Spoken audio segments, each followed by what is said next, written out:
সরকারি সম্পদ জোর করে ভোগ করলে কি শাস্তি পেতে পারে? ইসলাম কি বলে?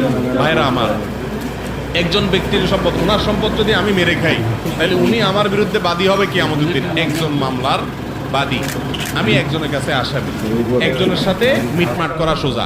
সরকারি সম্পদ যারা লুট করে, সরকারি চাকরি যেগুলা করে, এগুলা যারা দুর্নীতি করে, এদের জান্নাতে যাওয়ার পথ একমাত্র আল্লাহ ভালো জানেন। কোরআন হাদিস পড়ে আমি যা বুঝলাম, এদের জান্নাতে যাওয়া অলমোস্ট অসম্ভবের মতো কঠিন।